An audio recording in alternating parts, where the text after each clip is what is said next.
So let's go to Brian live now at the courthouse in Simi Valley. The trial of 4 policemen continues today in Los Angeles for the charge of beating motorist Rodney King. Well, Pat, everybody is in a state of nervousness just waiting for this decision to come down. As clear as can be. It's on tape. But they ain't going to jail. That's how I felt. And I'm sure a lot of other people in LA felt the same way.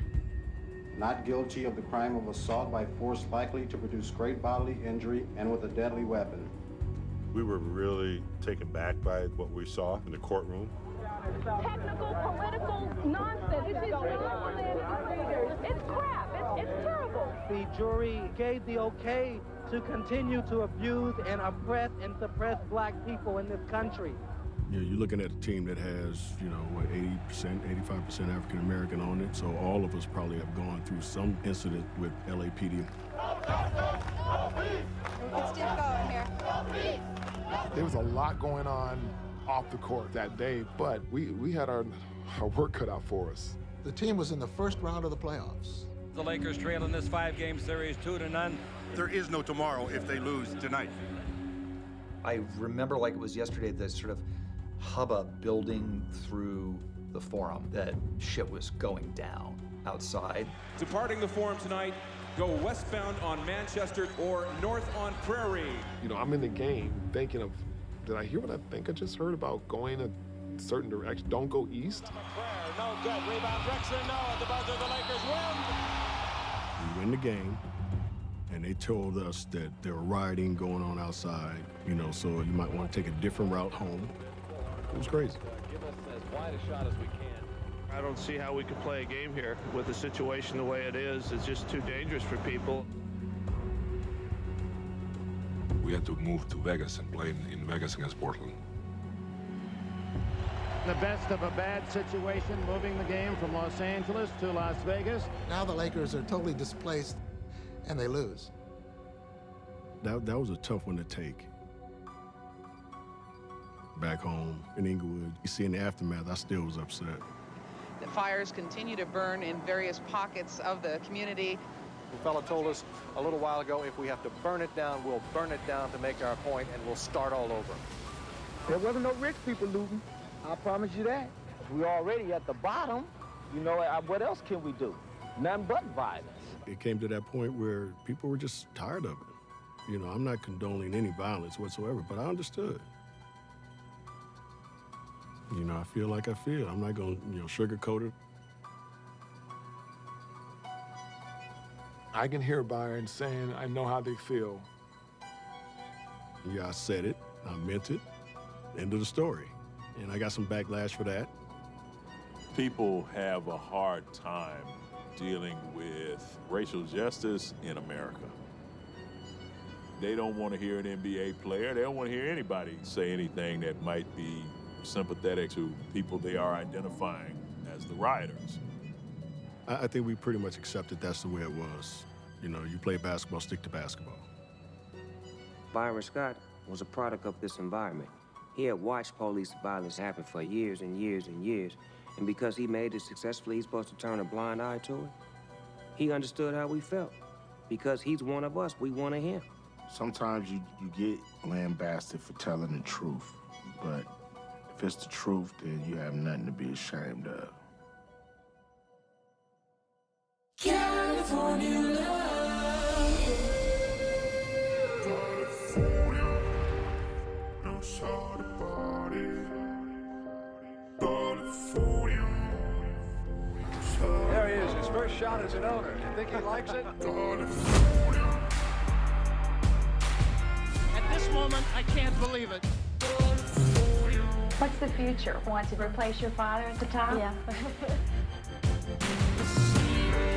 Between my daughters and my sons, there's certainly enough sports teams to go around. Are you and the rest of the family, are you guys all on the same page? The Lakers caught in the middle of a family power struggle.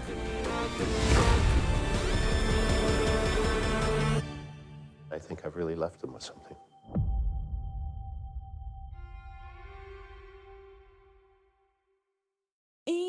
What no baby? You look good now you carry. Long time I watch you, I want chat to you, and you go on like you don't want chat to me. So what, me Dre? Tell me what the fuck I'm going on.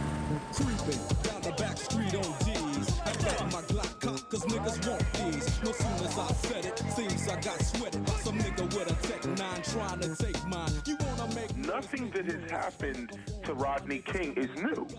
America has always been about this. Cops out there feel that they got a license to kill anyway, and a beatdown just goes with the program. In 1992, you get the Rodney King riots, but if you look at the history of hip-hop, this was a time when music changed. Like we said on the Chronic album, the day the niggas took over, 4/29/92. It took that incident for America to finally see that, wow, I guess all these songs like Fuck the Police and, you know, these records that they've been making really make sense because the police do act a fool when there ain't no cameras on them. Actually, when there are cameras on them. We not the problem. We trying to solve the problem by bringing these problems to your face. We were showing the ugly underside of being young, black in America.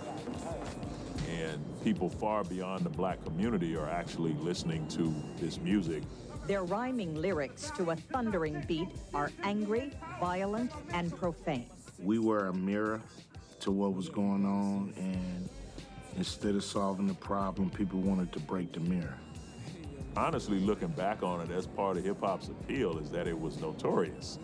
Society was changing at that time, and you were seeing it on the basketball court. The league was definitely changing, and I loved it. The players looked like people that I knew.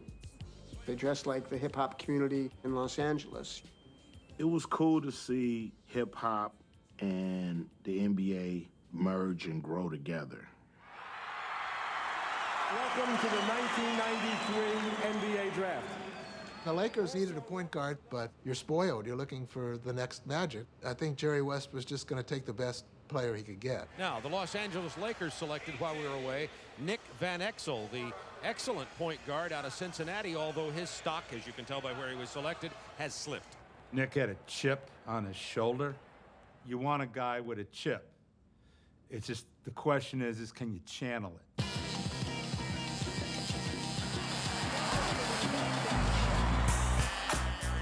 I definitely wanted to prove people wrong, you know. It was just to go out there and crack heads, you know, at the end of the day, just make people pay. Passes over Hardaway, penetrates, finger rolls and hits.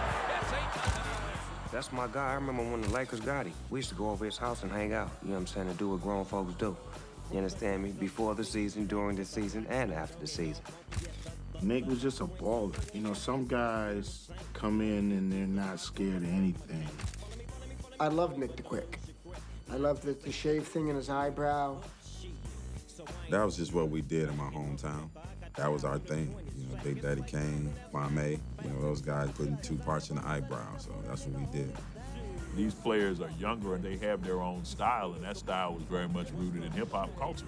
You know, they're wearing everything baggy and then super baggy.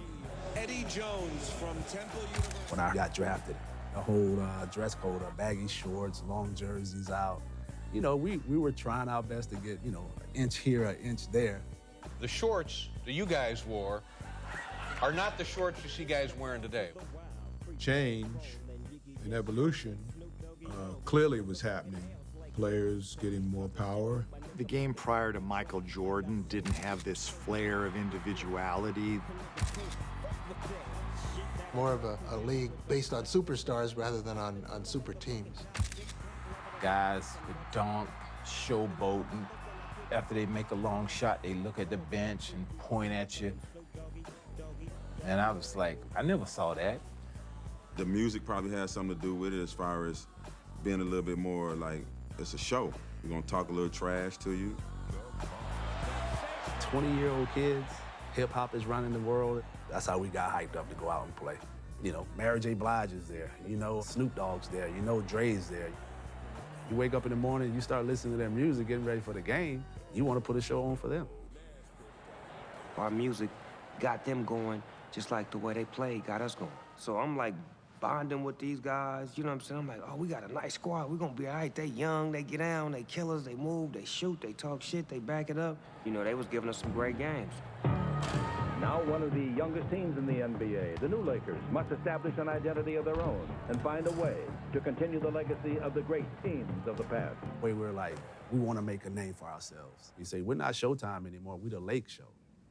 And that was all Nick. You know, we had to try to create our own image, our own identity. I don't know what the hell made me think of it, but I just started saying, we'll be the Lake Show. And it just stuck. Here's the way they'll match up tonight. You know, we were the team that, you know, after Showtime, it was like, it's about to be a downtime. When Irvin announces he's HIV positive, that clearly was the end of Showtime. And then Byron Scott left, and then A.C. Green left, and there wasn't much left. No matter what they do now, it's going to be compared to the 80s, compared to Showtime, and it's always going to come up short. We had went to the championship almost every single year in the 80s. So I just thought, end of the day, Lakers going to be there. We Lakers. We think we win a championship every year, no matter who we got. Everyone expected it to be like those guys. It wasn't going to be like that. This was going to take a while. I think we have to be realistic about what this team really is right now. We're not a great team at this point in time. Sometimes it got booed. You could hear it in the crowd. That just leaves like a nasty taste. You just walk away and like, what's the point? Jerry Buss won a championship his first year, won most times in the decade, and now he's going through what many owners do at the beginning, which is take a team and build upward. And it's hard to rebuild. It's hard to pull yourself back from being so great. You know, we got down to a very low point, and I don't think he enjoyed that at all. I mean, you don't have the superstars, you don't have a lot of the other guys, and there's no definite coach who's going to be here forever. So basically, we're on a coaching carousel. I start with Pat Riley, obviously, and Mike Dunleavy, Randy Funn, legendary Bill Burkett, Magic. Nearly 3 years after retiring from the Los Angeles Lakers, Magic Johnson returns to coach the team. Having Magic back was really something my dad wanted, because he never wanted the tie cut with Magic. And maybe coaching was the right answer. I never wanted to coach. Dr. Buss said, can you do this for me? And when he hit me with that one, then I said, yeah, okay. I am happy to be back with the Laker family. Is there any way to predict what your coaching style will be like? Aggressive. When Magic came back to coach, I thought it was great. His motivational speeches, I mean, you were going to run through a wall playing for Magic. He was hard, man. He practiced the shit out of us, and he'd run us like Pat Riley used to run, because that's all he knew. To see him come in and try to deal with some of these young players, it was hard for Magic to see players not hustle all the time. They say now, we don't practice hard. We'll play hard in the game. They say, we don't want to hear about the 80s. I understand that. We're the 90s team. You're old. Yeah, you're old. I was a baby, you know. I didn't have a clue about, you know, the things that they had to go through to get to a championship level. And that used to drive Magic crazy, because he saw something that maybe was in us, but we wasn't ready for that yet. I was assistant coach, and Magic used to always say, can these guys run a 3-on-2? We're going down on offense, 3 players on 2, you gotta score. Well, we would throw the ball away. That was perplexing to him. You come to understand that what we had was special, and you see that now. He was trying to figure out why, you know, we couldn't get it done, because he thought it was just fucking easy, you know? We on that losing streak. Before practice, and he said, come on, everybody, let's go outside. Walk outside, you know, fine, weather's great. So he was like, everybody take a deep breath. Like, enjoy this, enjoy the air. Because some of you motherfuckers ain't gonna be here next year to enjoy this good air. You like this weather out here? It's nice and sunny? Shit, you wait. You think I'm fucking with you? We was like, oh, shit. I just had to put my head in the towel and laugh. You fucking guys want to be in Cleveland? Magic out on the floor again, flirting with ejection. Here comes And he used to say, Coop, you know what? I'm not gonna be here long. So I did it all the way to the end of the season. Dr. Bust hip. What you think? I said, I never want to do that ever again. So How would you assess your performance as a coach? It really doesn't matter how good I can be. It really doesn't. The player's gonna make you great or they're gonna make you lousy, one way or another. I don't think we made the playoffs that year. That was a big blow. The Lakers' playoff stretch for so many years have been broken, and you know I was a part of that. Jerry Buss was not thrilled because it was the first time he'd ever missed the playoffs, and that hit him hard. It was that feeling of, are we ever going to get to the top again? Did we have so much success that we're now going to pay for it at the bottom? The Lakers sold a lot of winning. Be a Laker fan, you're gonna win. And what a team can't sell winning, what they sell is hope. And we couldn't sell hope because we were that bad. There was no hope for us to win.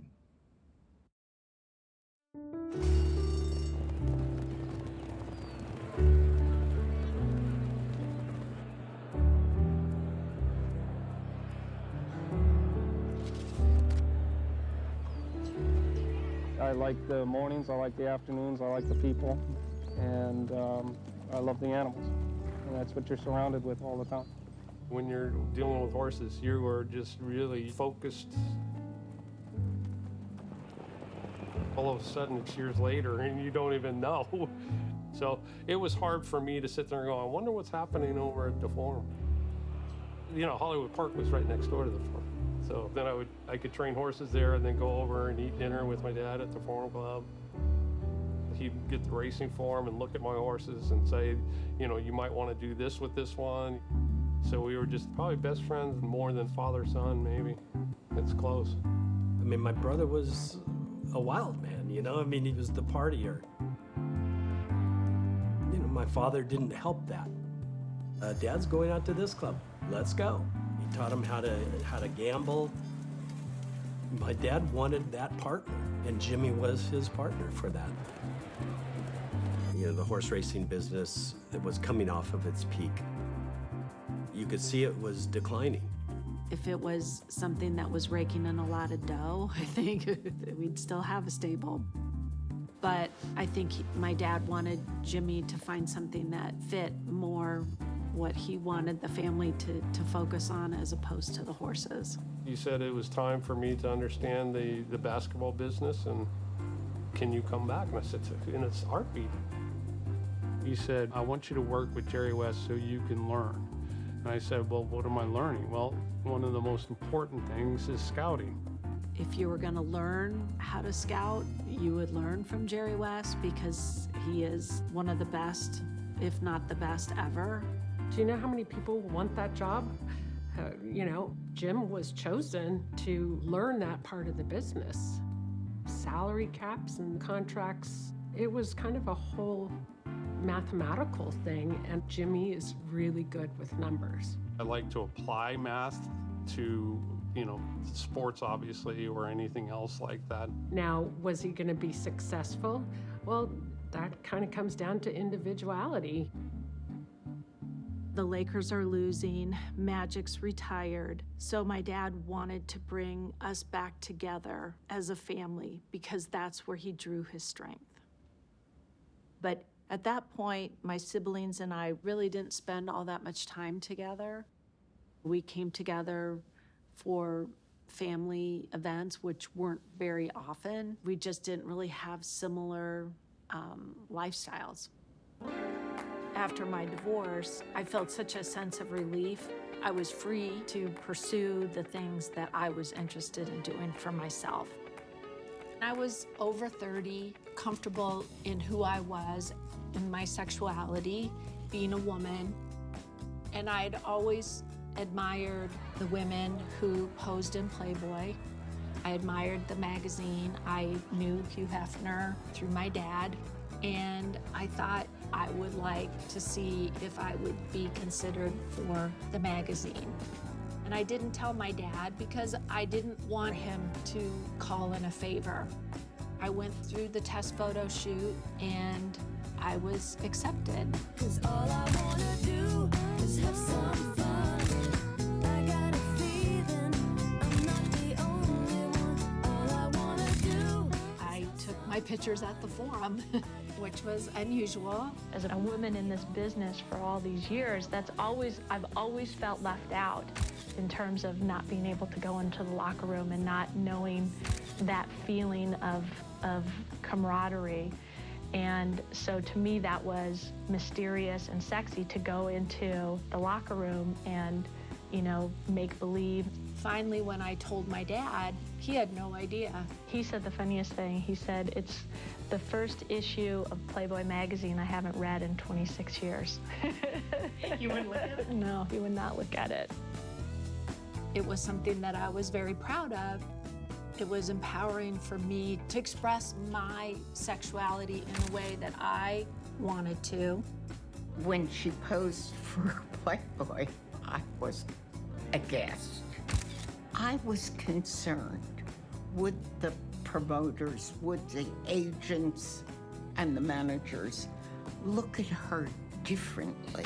I was just worried people would objectify her more and not look at her as a serious businesswoman. But I understand the liberation that she felt from doing that. My dad's attorney was like, you're gonna hurt your chances. People are not gonna accept this from you. But it wasn't a business decision I made. That was a personal decision that I wanted to do for me. Dr. Buss did exactly what he wanted to do and didn't care what you thought about it. Jeannie Buss is the same way, and she should be. That was a time in my life, and then I was on to the next thing. And by then, my dad wanted me to move into the basketball side of things.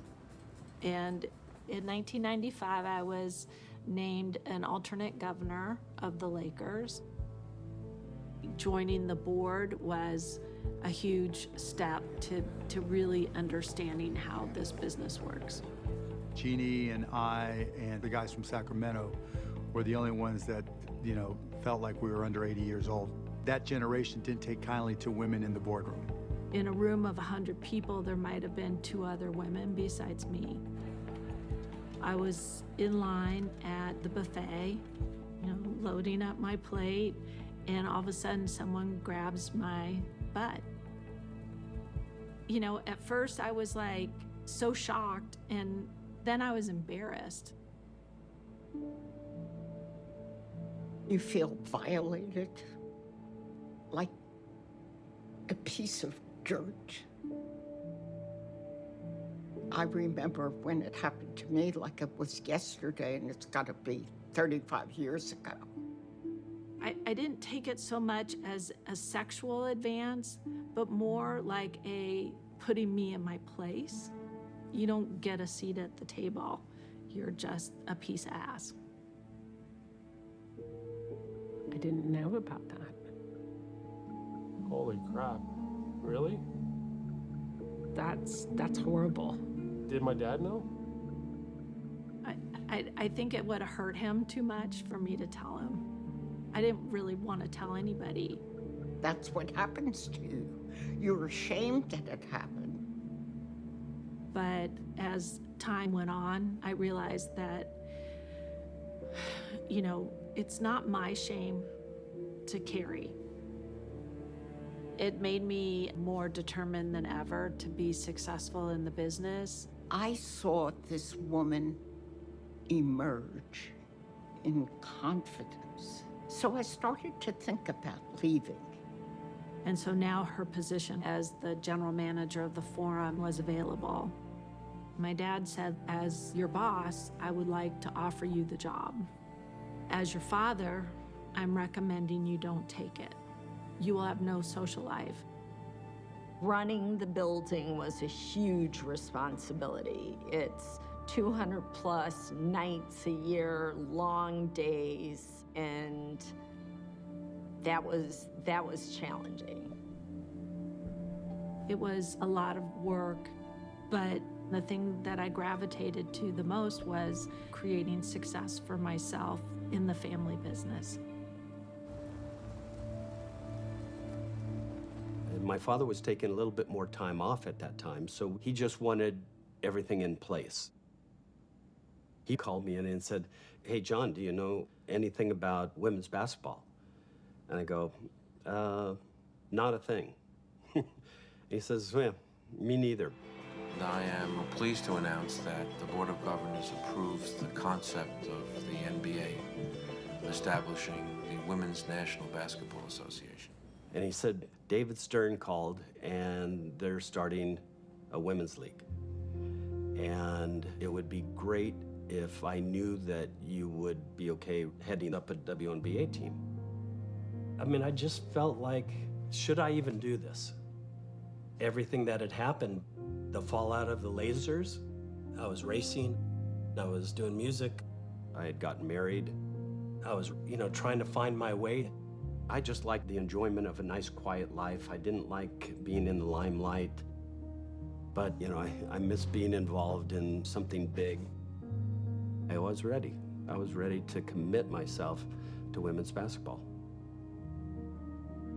David Stern said to my dad, I assume Jeannie's gonna run the WNBA team. But my dad said, I'm gonna have my son Johnny run the team. So that kind of surprised David.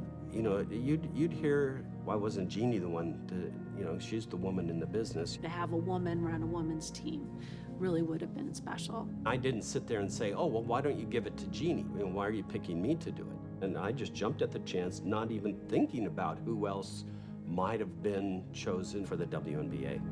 You could tell when there was, a little tension, but the end goal was to create sports and, make the most money, bring championships to Los Angeles. Are you gonna sit there and hold a grudge forever?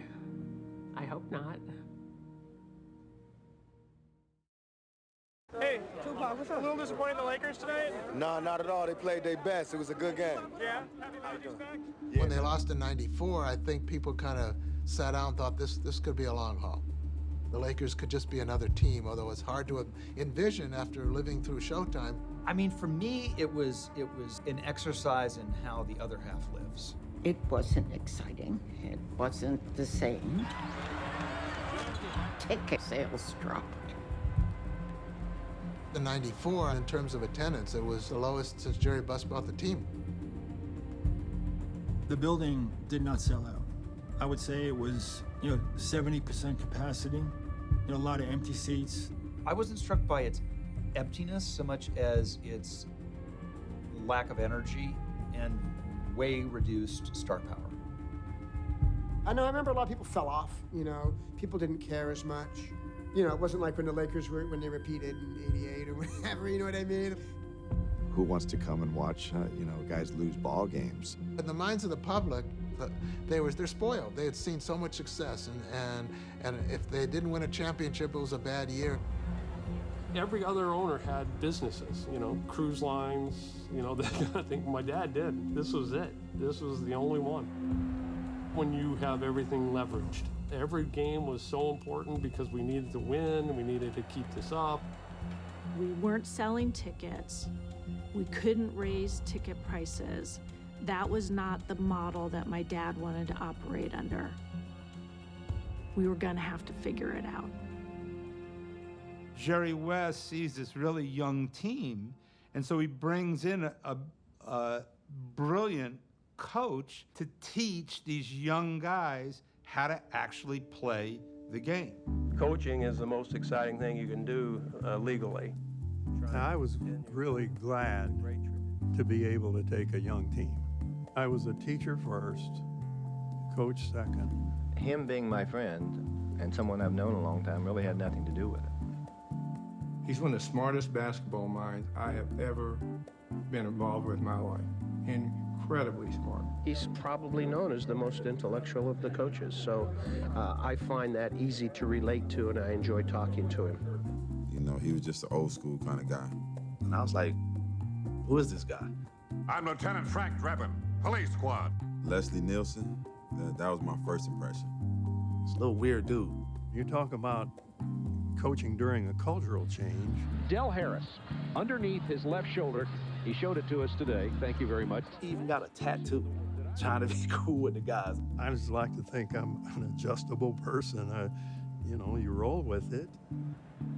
As my career was ending at that point in time, Del created this position to kind of keep me around, a special assistant coach. He's a great teacher and tremendous basketball mind, but he wanted control. Del was up all the time, you know, conducting. Del was old school, so he was all about the X's and O's and doing things the right way. He wanted real structured organization out there, and that's not how Nick wanted to play. He wanted his freedom. They bumped heads. Like, you can see it was a disconnect there.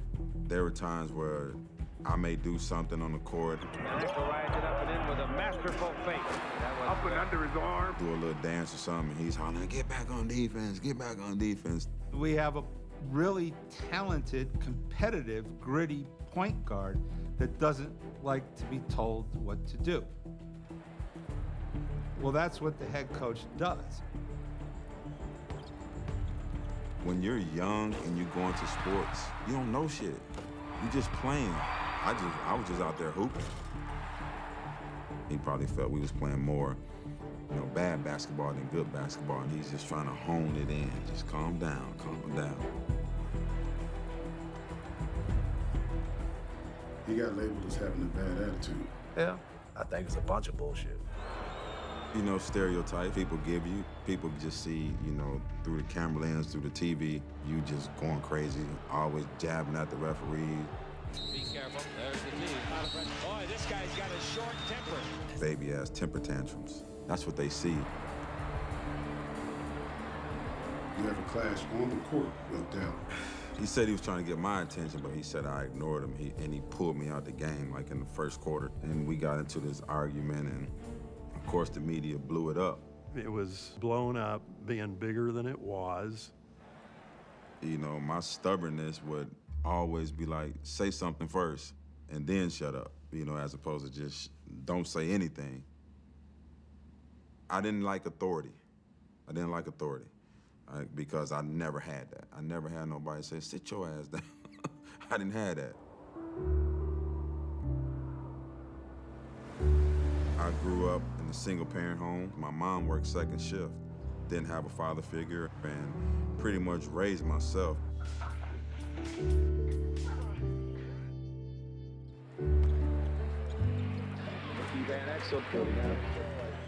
I've always been a shy person. So I don't know if me playing on the basketball court was a way for me to let my hair down. Maybe I was hiding something when I got on the court. You know, where I grew up, we played against the older guys all the time. In Kenosha, you know, those guys, they would kick your butt and they weren't playing. And so you had to get tough quick or you was gonna get dominated. In basketball, I'm just emotional. I'm like, let's go. I'm telling you, he was so intense. He would bring everyone in all the time, like, you with me? We going hard. And it was all about just trying to come together and win. Nick, Eddie, and Cedric. That was the nucleus of the team.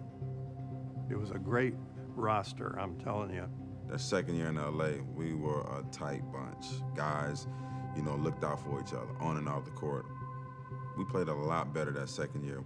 In 94, 95, the Lakers came back with the best record they'd had since the Showtime days. Our team was trending upward at the time. We were trying to build something. A capacity crowd. The Lakers in the playoffs for the first time in 2 years. They're making the most of it. They made it to the second round of the playoffs, and the Lakers went on to lose. But that was definitely progress coming back after not even being in the playoffs. He led the Lakers to their fourth largest improvement from one season to the next. Coach of the Year award. Why do you think he got Coach of the Year? Pretty simple. We played our asses off that year. I mean, we all felt like we had something to prove. I mean, we were winning, but not winning like we thought we should. Jerry said it's been a long time, and I really need a championship. You know, I just got to have it. Well, so did we. A buddy of mine would say, man, y'all nice, y'all athletic, but y'all ain't gonna win shit. Because he was like, y'all gotta have some veterans, y'all gotta have some veterans.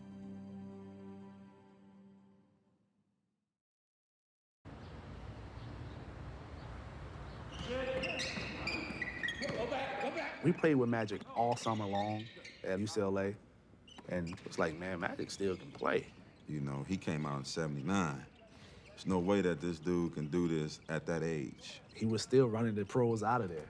I had been working out and worked out every day at UCLA, and I played pickup games, and I'm playing like Magic. Even though Irvin has retired from the NBA, he's still dazzling fans. The fans gave a big welcome home to Magic as he hosted an all-star game in Santa Barbara.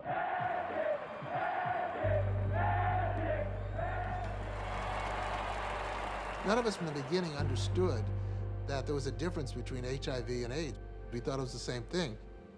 We thought this was a death sentence. And he admitted to me later that he thought the same thing. There was a lot going on back then, HIV and AIDS. People were not educated enough, but finally they got educated. All the medications came along, and so he began to think, well, you know, I can do this. I can come back. Magic take over. Bronson pulls up from 40 feet. That's the way you're supposed to end it. It's like, yeah, he can teach us some shit. He definitely can teach us some shit. Why is he playing with us? We went to him and like, hey, dude, jump on, let's go. What about that phone call you and Nick made? What was that all about? Hey, it worked. We got him back, and everybody's happy. I mean, we want to make a run at it. I love Eddie and Nick. Those were my young guys. For Magic's first practice at LMU, there were cameras all over the place. Is this going to be like a Showtime 2 out there? Well, this is the Lake Show, so we better stick with that. Lake Show Part 2. We all wanted it, you know what I mean? Because we knew he was gonna take us to another level. I've been there 5 times. I know what it tastes like. I'd like to go one more time. Even though he hadn't played for 5 years, here was a guy that we thought would add to the maturity of the team. Now, I come in at 36, I'm a leader. I'm making sure that the locker room is straight. I'm making sure that our heads are straight. I'm making sure that we're prepared and ready for the game. And then add what I can on the court. It's just going to help us out a lot. And I think the most important thing is his experience and his knowledge of teaching to help other players be, you know, what they should be. As a shooting guard, who wouldn't want Magic on his team? From top to bottom, I think every guy was so excited. I'm sure a guy like Irvin would be able to fit in just about any position. I talked to the kids and I said, now look, I'm bringing him in as a big man. He's not going to be the point guard, Nick. He won't be the off guard, Eddie. He's not going to be the small forward, Said. He'll be a great teammate. Put me in. Here comes Magic. Magic's coming in right now. Listen to this crowd. The Magic is back. And actually makes a quick pass to Magic. Bounce through the key to Peeler. Underneath score. Whatever the 80s Showtime felt like, that's what the Lake Show was feeling like. Rebound D-Nuts. The Magic. Nice ball fake. This is what the fans have come to see. It was pandemonium. We felt like we were stars, you know what I mean? Seeing everybody there yelling and screaming and so excited. Magic running. Finding Eddie Jones. That was the first time I ever seen the Forum packed before the game. Los Angeles, over the past 4 years, hasn't had a whole lot to smile about. This city is absolutely rejuvenated. And welcome back, Magic. It's showtime, baby. It was sold out, and it was because of Magic. Immediately, ticket sales are through the roof. Magic is great. I don't give a damn how old he is, what he got, what he's been through. That's motherfucking Irving Magic Johnson. They've won 11 of their last 13, and Magic's been largely responsible. And talking to Magic, it was instead of sitting on the bench talking about it, I can be in the game and show you how to do it. I'll say this about his teammates, boy. Even though Magic's getting all the headlines right now, the others aren't saying a word. They're just applauding, going along, and still playing even better than before. We started out pretty hot. Like, we was really rolling, and then, you know, things just kind of went south pretty quick. You know, the young kids, the young guns are coming up, and here you have the old veteran Marshall that's like, okay, no, we're gonna do it this way. It was a rift. You talking about greatest point guard in the history of the game. Whatever Magic says is gonna go. Of course, Dale had to be the one to mesh it, but he had to be the guy to try to figure it out. So I'm sure it was really tough on him. And then, you know, Magic, you know, started saying he wanted the ball more. And I'm like, well, shit, if he got the ball more, then it won't be in my hands no more. But I'm not gonna lie, it was tough. You know, I was being a little selfish about it, of course. I think we all were. I'm not gonna tell Magic, no, you can't have the rock. I'm not gonna do that. They were 29-11 after his return, and for a while looked every bit the team to beat out west. We just fighting each other so much. Little things like who got the points, whose name was in the paper. You know, I'm arguing with the referees more, I'm arguing with Dale more, and there was a lot of frustration. It was very hard to watch and very hard to be around at times. Nick Van Exel won't play for the rest of the regular season. That's his punishment for shoving referee Ron Garrettson in last night's game at Denver. Oh, man, yeah. I should have stayed retired, I guess. It's just, this is a bad message. You know, it's bad. And I want him to know that. You just don't do it. Even more disheartening was the way Magic himself lost his cool. Technical foul, and now he just bumped the official, and he's gone. I want to be the best example for these young guys. You know, I'm harping on them, and I'm staying on them, and then I come up and do something like this. No place in basketball for that, as Magic clearly told us before the game. The storybook season Magic had hoped for closed dismally with a first-round playoff defeat. Houston takes on Los Angeles 3-1.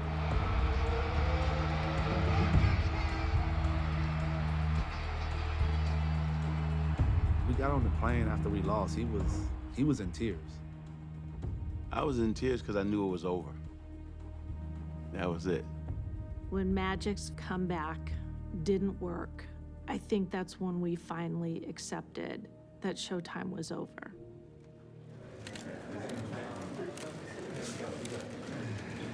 And bring a championship back here in Los Angeles. I think you know that it's time to go when it's time to go. It wasn't Magic's fault. Magic was just like, you know, I don't think I can do this anymore. You know, it's a new era.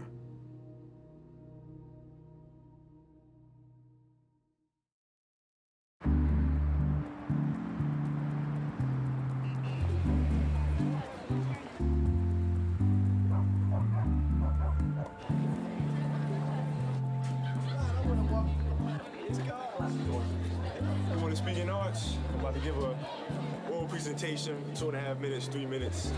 I haven't prepared anything, so I'm about to wing it. Dun, dun, dun, dun. My name is Kobe Bryant, 17 years old. Here I am today, giving an oral presentation in English class, not only in front of Mr. Rigby's camera, but camera of Prism and ESPN. My father played professional basketball for 8 years. Bryant arms the building shaker. Look at this. He decided that it would be best for him to take his talent elsewhere. So he moved to Italy for 8 years. Vedere mio padre che ormai è un po' vecchio mi diverte un po', mi fa un po' ridere. My father told us that he's retiring from the game of basketball and that it was time for us to come back to America. It was very hard getting adjusted. So on Fridays and Saturdays, I would go in my rec room with my basketball and basically dribble myself to sleep. And I think that was the best thing that could have ever happened to me, because during those lonely hours in the rec room, I discovered the hunger, the motivation, and a desire to be the best possible basketball player that I could be. Kobe is the best player by far, but if we can contain him, the team can't really do much, I think. The question is if. Two of them said, well, we think we can contain them. And I'd like to know what you think. When I step up in the place, say yo, I step correct. I got that shit that make you break your neck. Then you know we come through to wreck the discotheque. Kobe Bryant from Philadelphia hasn't even been drafted yet. It has already lined up an endorsement deal with Adidas. I've never seen a 17-year-old with that much hype. I mean, the fact that Kobe got a shoe deal before he even was drafted was very impressive. He was in Sports Illustrated. The hype machine was going, but there was always kind of that, are we building this guy up too much? Although Jerry West was highly impressed, which counts for a lot. He came into the office glowing and said, Mitch, I want to have a workout, and I want you to be there and watch. I had never heard of Kobe, but Jerry called me and said, Cooper, I want you to come over, but bring your gear. I want you to work him out a little bit. Michael Cooper, he had just retired, so he was still in pretty good shape and athletic. We always taped our workouts, but for some reason, that tape came up missing. Testing, 1, 2, 3, testing. Jerry, Kobe Bryant. Any comparison to any current player? Well, I don't think there's any comparison because there's no historical parts to his game, at least from a collegiate perspective. Now, I'm 40 years old, and I hadn't done basketball in a while, and it was probably one of the most intense workouts. Kobe was just a ball of energy. 17 playing against an All-NBA defensive player. That takes some courage. It was impressive. I want to get this for the record. Jerry, you just saw a 17-year-old Kobe Bryant work out. What'd you see? His skill. He's the best young player I ever think we've worked out here. I don't often make predictions for greatness, but I think he's going to be great. The workout didn't last very long because I didn't want Michael to get more embarrassed. Some people say Kobe kicked my ass. I'm going to disagree with that. But I'll tell you what, the young kid, he got the best of me. I don't know what happened to the tape of the workout. I don't ever want anybody to see that. I sit there and say, oh my God, how I'd like to see him in a Lakers uniform. Getting Kobe sounded great, but nobody knew that Kobe was going to be who Kobe was at that time. And we might not be able to draft him anyway. It is so tightly kept, what you see and what you know on a player. They're very secretive, They don't need that to get out in any way because the guy that's one jump ahead of you in the draft could take him. We had players like Nick Van Exel and Eddie Jones, but now it's about who's our leader going to be on the court.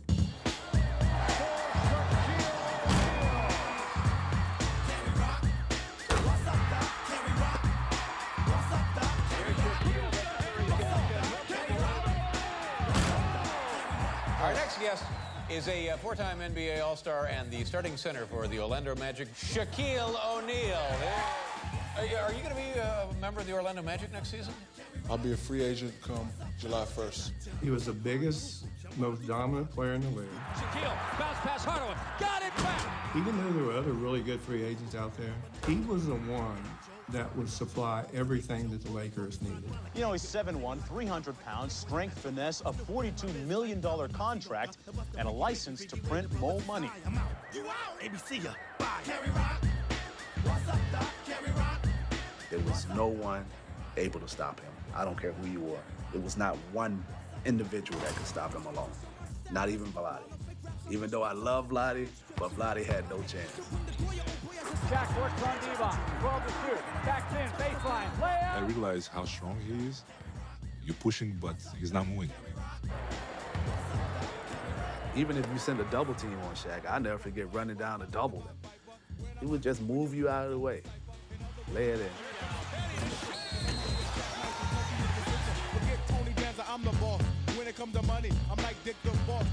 Huge personality. big smile.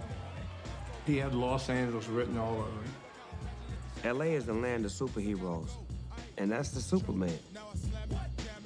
If you have a player who wins and is charismatic, in LA, that really sells. I think my dad was always looking, how am I going to reinvent Showtime? Landing Shaq, that was the answer. But first we had to figure out how to afford him. What kind of money are we talking about here? Your salary. No, nobody's worth that kind of money. Lakers are Lakers. They're going to figure out, and I knew they're going to find a way. I didn't know that I'm going to be part of it. To win in the NBA almost always takes a big 7-foot center. And we have one, of course, with Vlade Divac. We had Vlade Divac, who the fans loved. But in order to make the cap space work and afford Shaq, he had to go. To get Kobe Bryant, a very bright prospect, and to get Shaquille O'Neal, we have to trade Vlade before we are sure that we could get the other two. That defines the gamble. The risk that my dad took was similar to a high-stakes poker game.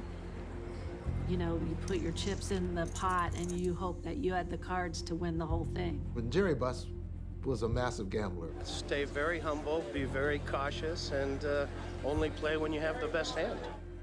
Among his peers, other owners, he was a risk taker. And unless you're a risk taker, you can't get it done. So Jerry West makes a deal to trade Vlade to the Hornets for their 13th pick. Bob Bass was the GM in Charlotte at the time. Jerry told Bob Bass, when it comes time to pick to draft Kobe. I said, there's no way that this guy's not going to be drafted in the top 4 or 5 picks in the draft. That's the problem.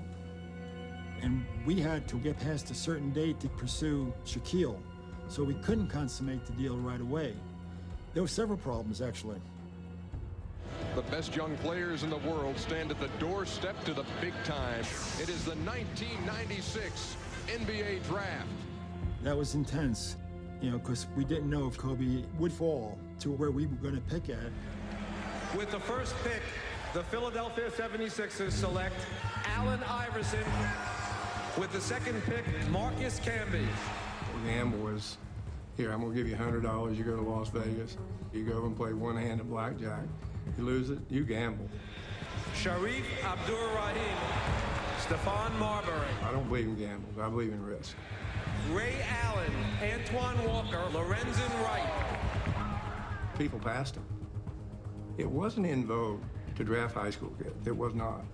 And I think that was probably the saving grace. With the 8th pick, the 9th pick, the 10th pick. Some teams wanted instant gratification. They thought they'd get more finished product. With the 11th pick, with the 12th pick, the Cleveland Cavaliers select Vitaly Potapenko. Up next, the Charlotte Hornets. Back at you in a minute. I was so happy. And I called Jerry and I said, Jerry, you just got the #1 pick in the draft. With the 13th pick, the Charlotte Hornets select Kobe Bryant from Lower Merion High School. It was a shock. It was a shock. What they traded Vlade for? Last question for Kobe, please. My agent called me to tell me, and I felt that somebody took the baseball bat and just hit me, straight in the head. That was the pain. I didn't care about the business and the contracts and all that stuff. I care about, a family. Literally, I decide, okay, I'm done. I'm not gonna play anymore. He did not want to leave Los Angeles. He loved the city, he loved the team. If Vlade doesn't go to Charlotte and we don't get the 13th pick back, we can't afford Shaquille, and we wouldn't get Kobe. It was a problem. Maybe this whole deal is going to go south.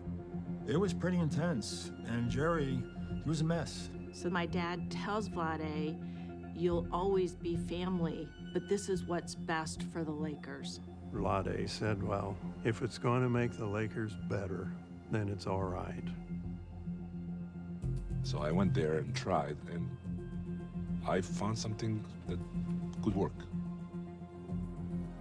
And Kobe, This is for you. Thank you very much. Kobe hopefully would pan out for us, but Shaq really was the most important piece. And now with Vlade traded, we could afford Shaq. If there is demand for a product, the price of the product goes up. If a bidding war ensues, the price of the product goes way, way up. There was a lot of twists and turns along the way. Money demands changed, and every time money demand changed, that means you had to do something else to remove a player from your roster.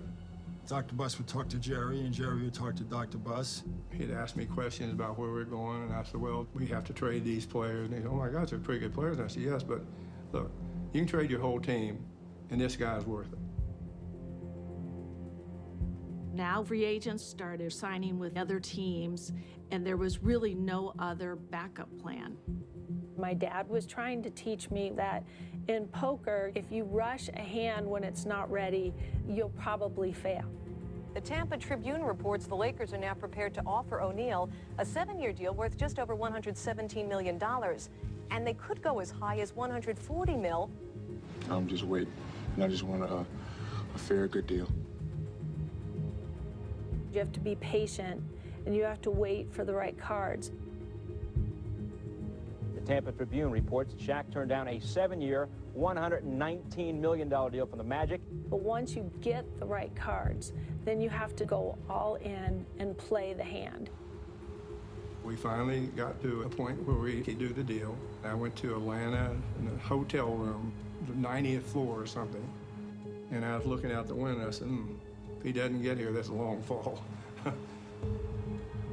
If we do all this and he goes to another team or re-signs with his existing team, then we've really done a lot of damage, and it may take years to get it back. We're breaking into programming right now to bring you a live news conference at which Shaquille O'Neal is expected to announce that he has signed a 7-year, $120 million contract to join the LA Lakers. The Los Angeles Lakers have acquired a 24-year-old superstar who we feel is going to bring us to that incredible level that this franchise has enjoyed in Los Angeles. Jerry West always got it done, and that's the one miraculous, remarkable, fantastic thing about him. I was excited. That whole summer, I was telling my boys, man, we getting Shaq, we gonna win a championship. At that moment, I thought for sure I was winning the championship that following year. Right here, Shaq. That summer, I had to go to a hospital for like 4 days. I was exhausted. GM job is just incredibly stressful. So is an ownership. Like my dad probably was pretty stressed out too, you know, because he had to figure out how to pay him. Not coincidentally, the Lakers have also announced today that they're raising their ticket prices. Our ticket department went nuts, and everything sold out. I think that gives you an indication of how Dr. Buss felt. There was a juggernaut now. Not only are we going to win games, but now you've got charismatic personalities that people will pay to see.